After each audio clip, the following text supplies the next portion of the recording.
ازيكم عاملين ايه؟ هنعمل النهارده سندوتش اللي هي البطاطس السوري بالتوميه اللي الناس كتير بتتكلم عليه. لذيذ قوي وهيعجبكم جدا وهيبقى زي بتاع بره بالظبط ان شاء الله. تعالوا يلا نبدأ مع بعض.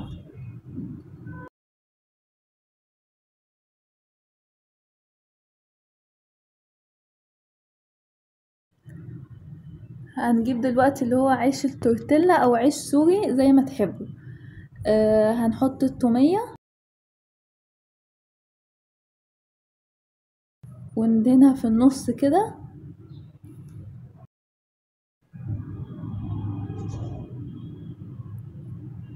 هنجيب دلوقتي بقى البطاطس المحمرة، بطاطس محمرة عادي جدا، انا بحب اعملها مشرشرة عشان لما احط البابريكا اللي هي هنحطها دلوقتي بتثبت فيها اكتر والتومية بتثبت فيها اكتر.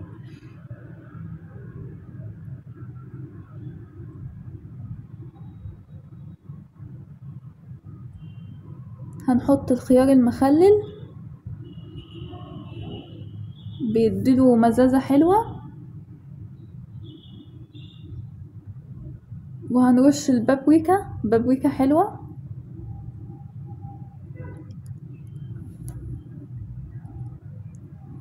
واللي طبعا عايزها حراق ممكن يحط يعني عادي.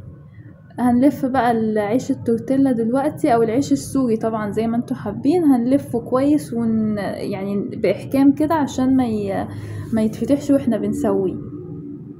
هنعمل الكميات بقى كلها كده وهنبدأ نسويه. هنسويه على طاسة مدهونة فيها شوية زيت، هنحطه على اول ناحية الاول لغاية لما يحمر اول وش، وبعد كده نقعد نلفلفه كده بقى على الزيت بحيث يحمر من كل الجوانب. وطبعا نعمل بقى بالراحة عشان ما يتفتحش مننا. ادي اهوت اخر جنب هنسويه. هنحطه بقى في طبق وهنقوم مسخنينه في الميكروويف لو الكمية الاولانية بردت، بحيث يبقى كله سخن بقى زي بتاع بره بالظبط. لونه شايفين جميل قوي ما شاء الله وذهبي، وبيبقى بقى مقرمش من بره، بتبقى تحفة. هنفتحه هو بقى عشان تشوفوه من جوه، بيبقى فعلا طعمه حلو يعني، جربوه ان شاء الله هيعجبكم.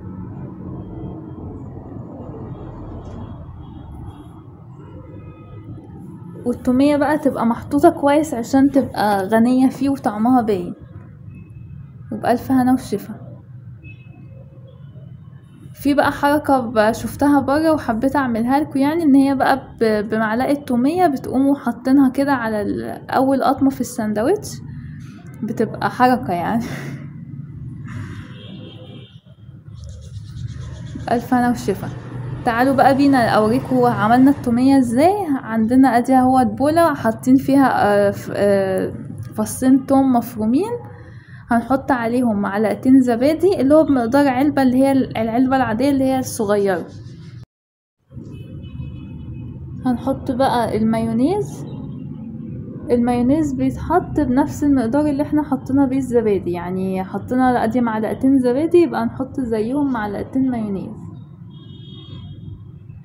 الكمية دي بتبقى مناسبة للعدد اللي احنا عملناه. طبعا هتكتروا الكمية، هتكتروا التومية عشان ما تأثرش معاكم. هنقلبها كويس بقى عشان كله يندمج مع بعضيه.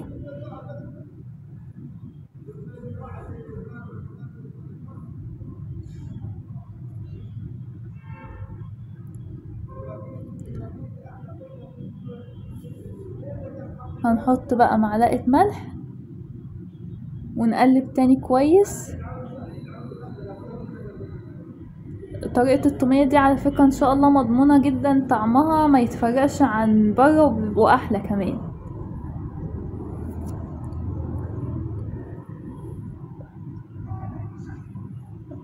وممكن على فكرة الاكلة دي تليق دايت كويس قوي، يعني اللي هي لو هو فرض حد عامل دايت ممكن يستخدم الزبادي اللي هو الدايت. والمايونيز برضو فيه دلوقتي اللي هو بيبقى لايت وكده، فممكن برضو يستخدمه. هنصفي بقى دلوقتي التومية بتاعتنا في صفاية عشان اللي هي طعم الثوم والحبيبات بتاعته ما تبقاش باينة في البق. فبقى بيبقى القوام بقى متجانس كده وما تعرفش ان هو عليه توم اصلا. القوام كريمي تحفة يعني. وعلى فكرة برضو اللي هي السندوتشات برضو نفسها تليق دايت، مش التومية بس. يعني احنا عاملين البطاطس ممكن تستخدموها في اللي هي الاير فرايد او اللي هي القلاية يعني، اللي هي بالعربي. فما بيبقاش فيها زيت خالص غير نقطة يعني. وحتى تسوية العيش نفسه احنا عاملينها في كمية زيت صغيرة، يعتبر معلقة يعني، بس نحمر الجانبين بيها. ادي هي التومية كده خلصت.